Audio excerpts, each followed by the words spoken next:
And so I am going to cover a lot today. And the very last slide that I'll show has my contact information again, and all the links that I mentioned will be in that last slide. So if you want, you can jot them down or take a screenshot. And I encourage people, if you have questions about anything that I talk about and we don't have time to cover it today, then please follow up with me. I would love to talk to you. Give me a call, whatever, or send me an email, however you'd like. And so, yeah. Alicyn, I'd like to interrupt for 1 second, just to remind whoever's pushing the buttons, are we recording? Yes, we are. Okay, thanks. Mm-hmm. All right. All right, so I wanted to start with this particular photo because on the longest day of the year this year, I needed a really long walk. And so I walked from Bright Angel down to Monument. And what I noticed was that the entire day, it just felt like the sun was rising on me, being below the south rim there. And so we've been in some dark times lately. And so I wanted to start with this picture. And, you know, I think it was really symbolic that on that longest, darkest day, the sun was always rising. And you know, I'm going to talk about some things that might get some people down, and that's not my intention. You know, Grand Canyon gives us so much, and it's such a special place. And you know, right now it's there, it's quiet, there's no helicopters, there's hardly any airplanes going over at night right now, and that place is having rest. And you know, the sheep are still grazing, and the bobcats are still hanging out on ledges and watching things. And you know, when it's ready for us to return, and when we're ready for it, it will still be there and accept us as we are, and make us feel small, and make us grow and change. Well, I can't read this because the way my screen is set up. But you could all read this quote for yourself. But I wanted to start with this quote from Winona LaDuke about because one thing that COVID has exposed to us is how important clean water and air are. And if you don't have water to wash your hands, or you have chronic health issues because you've been breathing dirty air or drinking contaminated water all your life, you are particularly susceptible to this illness. And it's really exposed the differences between the people who have access and those who don't. And it's also exposed the importance of public lands as well. And, you know, the people's connection to nature has really emerged as an important thing. And so I want to inspire everybody to protect those places that are particularly important to us. And while the rest of us have been having those kinds of revelations, unfortunately, the uranium industry has been using this pandemic as a pivot to try and ask for more help from the government. And a lot of you are familiar with the fact that we do have a tragic legacy of health impacts in this region. There's over 500 abandoned uranium mines on the Navajo Nation. There's a legacy of heart, lung, kidney, bone, and reproductive damage. Many tribal members sadly have uranium in their bodies. We're finding that newborns have uranium in their bodies. And yet Energy Fuels and other uranium companies are using this pandemic as an excuse to try and jumpstart the uranium industry and asking the administration for boosters. And this is despite the fact that this industry has not been profitable in decades. But they wrote a letter on March 27th to the president asking him to invoke the Defense Production Act to help restart the uranium industry, even though, if anything, this crisis has benefited them a little bit because it's brought up the price of uranium because of mining shutdowns across the world. But it's still not high enough to make their industry profitable. And so they actually asked, even though they admit that they had been unprofitable for a long time, they asked the president to help them out, which made me come up with this definition of a scumsucker, who is someone who uses a short-term human catastrophe as an excuse to create a long-term human catastrophe for the purpose of short-term financial gain. And you know, we have such a legacy of health impacts in this region. It just seems so offensive to me that this industry is using this human tragedy to try and restart their industry that has done so much harm here. And so in response, 75 different groups sent a letter to Congress saying that Congress should prioritize spending that creates jobs that heal our lands and waters instead of creating more damage. And what's going on at Canyon Mine is really an example of everything that could go wrong and why we don't want uranium mining in our region. And if you're not familiar with Canyon Mine, it's the only operating mine in the Grand Canyon region right now. Operating meaning it's open and it's allowed to extract ore, but it hasn't ever been profitable, so it hasn't ever extracted ore. And it's located just about 10 miles from Grand Canyon South Rim. And it's been a contentious mine for decades. It's been opposed by the Havasupai tribe and others since the 80s. It was approved in 1986.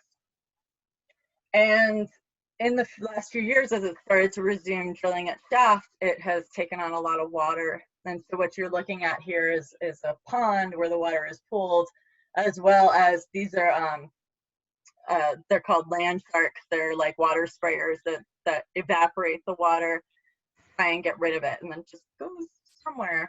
It goes away. And in the pond, for a while, there was a lot of vegetation growing, and in the desert, water is life. And so, especially in the Kaibab National Forest, water is very scarce. And so anywhere you put water, you're going to have a lot of wildlife coming. And these graphs show how much water is being extracted from the mine shaft and then what the contamination levels are in that water. So you can see that for the last few years, the level of water has been rising. And this mining company, their only plan, if they started to take on water, was to drain the aquifer, which is a terrible idea in the desert, if you ask me. But they have been very unsuccessful because evidently they hit a very large aquifer, and so the level of water draining into the mine has been getting higher, not lower. On the bottom graphs, you can see the minimum and maximum amounts of arsenic and dissolved uranium that were in the water each year. And those red lines are the EPA maximum contaminant level for drinking water. So arsenic has been at about 20 to 30 times the level that's drinkable mostly, and uranium has been about 3 to 4 times the level that's considered safe for drinking water. And we don't have very good monitoring wells, but the monitoring wells that we do have don't show contamination, so it's likely that this is happening once the water enters the mine shaft. And this is the water that's in the pond. I was hoping that my cursor would work so I could point out individual things. This is a conceptual model of the mine that I got from a public records request from Arizona Department of Environmental Quality. And so I can't point to individual things here, but this is generally what the mine layout is. So there's a mine shaft that's next to the ore body. It goes down about 1,000 feet. We have one USGS taxpayer-funded monitoring well that goes down about 1,000 feet also. But the main aquifer in the region is about 2,000 feet down. And so we don't have an independently operated monitoring well that can detect whether there is contamination getting deep into the aquifer. The bottom of the shaft is lined, but almost on a daily basis, more water accumulates in the bottom of the mine shaft than can be contained within that lined area. And you can see that there's a truck drawn on the top corner here. And that's because we found out that they are using this mine shaft water and they're spraying it on the surface for dust control. And Arizona Department of Environmental Quality has been debating whether they can stop them from doing that. And the mine company claims they can't because of a loophole in Arizona law. So right now they're still doing that.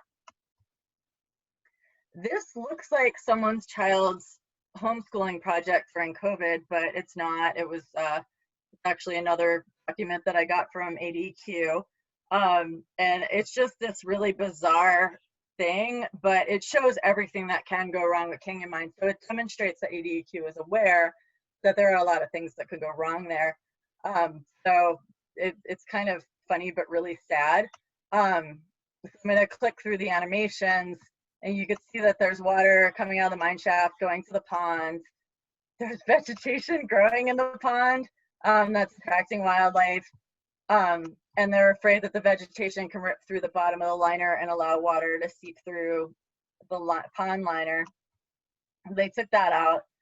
There's the sprayers, and the sprayers are spraying the water into the air where it's often windy near Grand Canyon, as you know. And so in the wind, the water can get to birds and other wildlife. It could also land on the trees and the grass where it can be consumed by other animals. And then this is a picture of a bunny. I don't know if you could see that, but the bunny is going under the fence and accessing the water.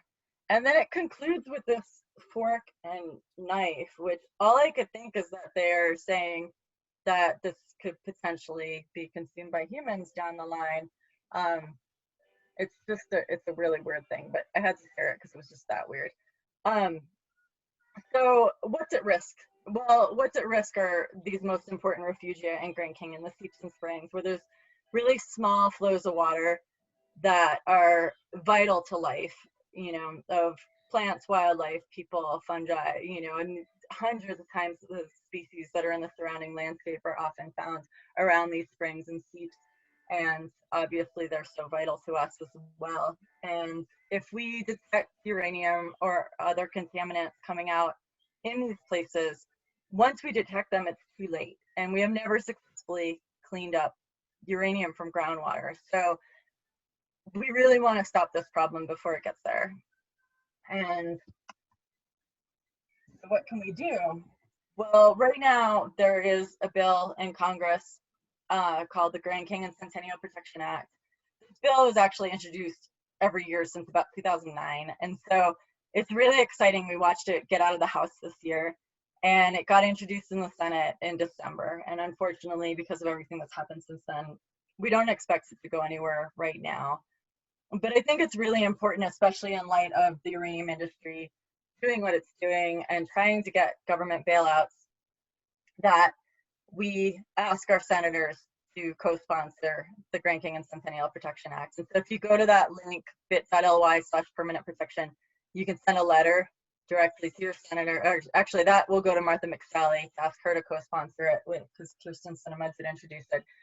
But I think anyone who lives anywhere in the country should call their senators, because Grand Canyon belongs to all of us and it's so important. And I think a personal phone call explaining why this is important to you would be really helpful. The next thing I want to talk about is TUCN, and I've presented at the last few GTSs on TUCN and the development that they would like to build. And so here you're looking at an aerial photo of the town layout. And what you see here is that the core of the town and the airport are right along the main road, but there are these two parcels that are at a distance from the town. One's just a little bit away and the other one's about 2.5 miles away. And those were purchased by an Italian development company called Stilo. And they've been trying to develop them for about 25 years now. And we, the public, have managed to stop them at every step. So this is a really amazing success story. Really shows what happens when you show up. And the town annexed that land, but the land in between still is Kaibab National Forest. And so in order to get the roads and utilities that would enable this development, they need Forest Service approval. Now, what's important to know is that the town council has irrevocably zoned this land so that it could support 3.5 million square feet of commercial space, about 2,000 residences, and several thousand hotel rooms. And they literally put the word irrevocably zoned in the contract. And so there is no way that anybody in the future can change that unless Stilo themselves wants to change it, the owners. Memorial Day last year, 1 year ago today, this guy who's just someone's dad put out this tweet and said, if any of my tweets ever go viral, I hope it's this one. And he started tweeting about TUCN. And within 1 day, got about 150,000 retweets and 130,000 likes. People really care about Grand Canyon and they really don't want to see this development happen. And suddenly the town of TUCN started getting thousands of emails and hundreds of phone calls. They said the phone just wouldn't stop ringing. And they got really angry. And they had a really weird response. Instead of saying, oh, well, he got some things wrong, which actually he did get some of his details wrong, but he had the gist of it right.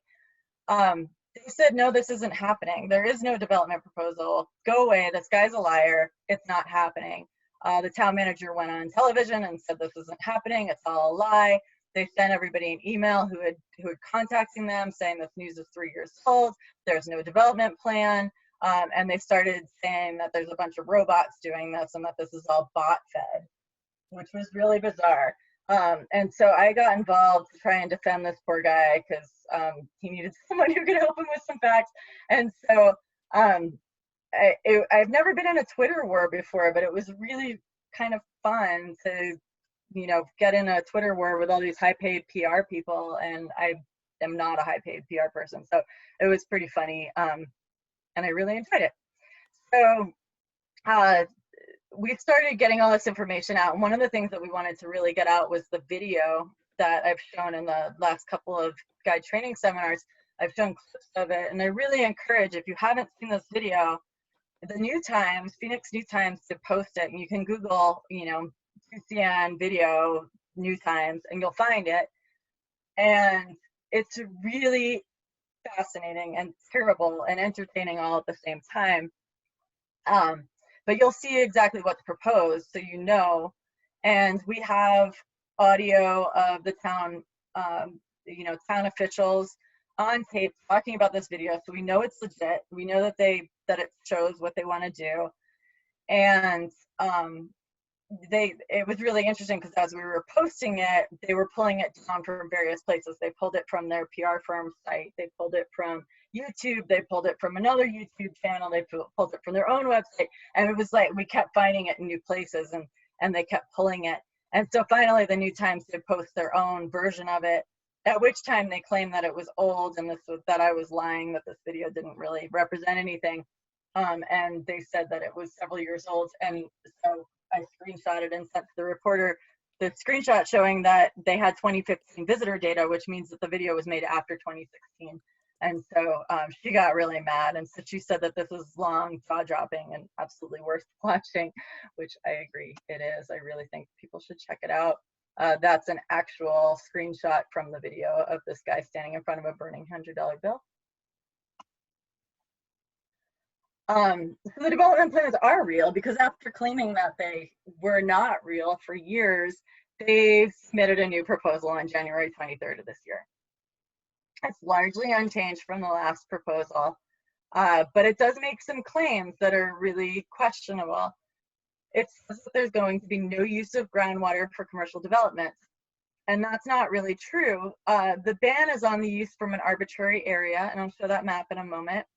I've spoken to the Forest Service about this extensively. It's not enforceable by any way. And there's no information on the residential source. They're only making this claim for commercial. So it's very possible that they'll use groundwater wells for the residences. They do in this new proposal tell us how many hotel rooms, which is 2,500, which is very large. I think our largest hotel in Flagstaff is Little America. And I think it's way bigger than that. They have 64 acres of housing that are intended for short-term visitors. So they've been claiming that this whole thing is about creating housing for residents, but they're going to create 64 acres of Airbnbs. They have a new road alignment. And then they claim a 33% reduction of commercial building density, but they never told us what their building density was before. So 33% smaller than ginormous is pretty huge. And so we estimate that what they're saying now would be about as big as Scottsdale Fashion Square Mall, which is one of the largest malls in the United States. And this is a picture of the watershed that they say they're not going to use. It's an extremely old drawing of where the watershed is estimated to be. And if you notice on that bottom left side, there's that straight line across it. And watersheds, I've never seen a watershed end at a straight line. So we're suspecting that that's where they're going to get the water, which is still in the same watershed, pretty close to Williams. And on top of all this, the town has been paying the former law firm of the current Secretary of Interior to do their lobbying. You could take action and send a letter to the Forest Service as well, and I'll repeat this later. This one, you actually do need to put the HTTPS, or you'll go to the wrong place, and it's bit.ly/it's-too-big. And then there's a controversial logging project that is suddenly urgent during COVID. And many of you are probably aware the North Kaibab contains the largest patches of old growth that are left in Arizona, and a lot of really important habitat up there. And there have been earlier agreements that were stakeholder derived to protect the old growth in this area. And the Forest Service knew this project was going to be controversial, so they convened a number of stakeholders 5 years ago, including tribes, business owners, academics, conservation, local landowners, and county elected officials from southern Utah. And then all of a sudden we heard nothing for 5 years, and this project resurfaced this year. They want to treat about 17,000 acres. And you know, right now a lot of the stakeholders can't participate for very obvious reasons, and so we've requested twice that they would postpone this till later, and for some reason they can't. They need this to happen now, and they're talking about the project plan talks about cutting large old growth to offset the costs of small tree thinning, so light treatment and ponderosa pine old growth, but they don't define what light is. They want to leave the tallest, straightest trees. So this is a timber improvement treatment that's been really terrible for the forest in the past. It's ecologically really awful to remove all your trees that have branches and deformities, because well, calling them deformities, that have branches and character, I should say. You know, those are the trees that offer habitat, places to nest, places for squirrels to hang out, things like that. And it's going to be really, it's got a lot of elements that are harmful to northern goshawk and Mexican spotted owl. And so if you want to learn more and take action on that, you could go to bit.ly/corral. And the final thing I want to talk about, and I'm sorry, I'm covering so much ground so fast, but I had to add this one in last minute because I think it's going to be really important to everyone who's here today, which is that earlier last year, we found out that there were a series of dams proposed in the Little Colorado River that were going to be for pump storage hydroelectricity projects. So these are dams where you have a lower reservoir and a higher reservoir. And when there's electricity needed, the water runs downhill. And when there's surplus electricity, the water is pumped uphill so that it could be used again to run downhill. These projects obviously have issues with evaporation and infiltration.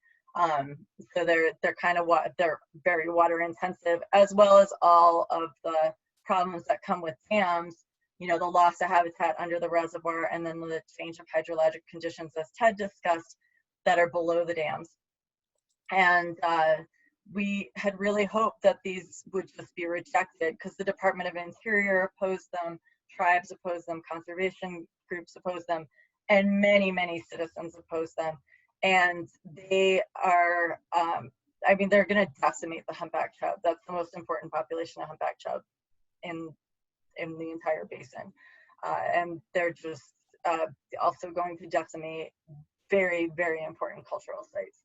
So we thought that this would just go away, and unfortunately it hasn't. So what the preliminary permit does authorize is that they have exclusive rights to do feasibility studies and to do research. And if they decide that this is a feasible project and they can get approval from the necessary land agencies and the tribes, then they can move forward.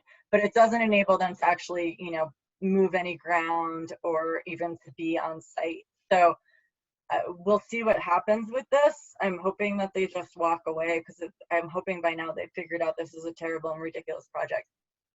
Unfortunately, what we did find out is that they came up with a third proposal.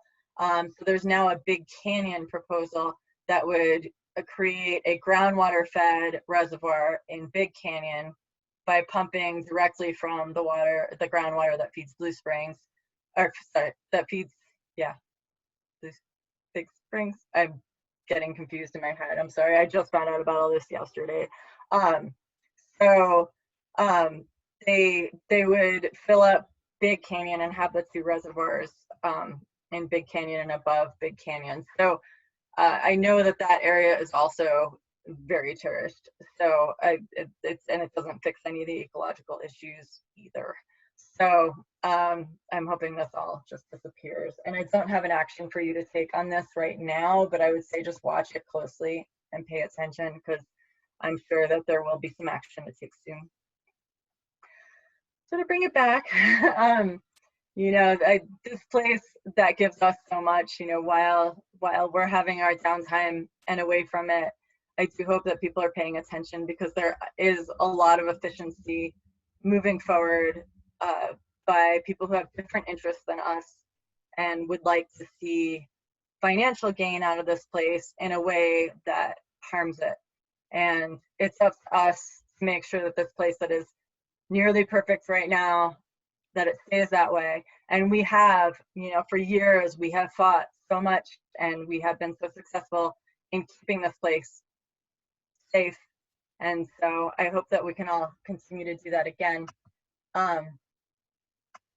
And again, I can't read this because the way my screen is configured, but I'll give you a moment to read this, and then I'll switch to the next slide, and then I think I have run into my question time. But thank you all so much for your time, and please feel free to contact me and ask questions if you want to talk about any of this.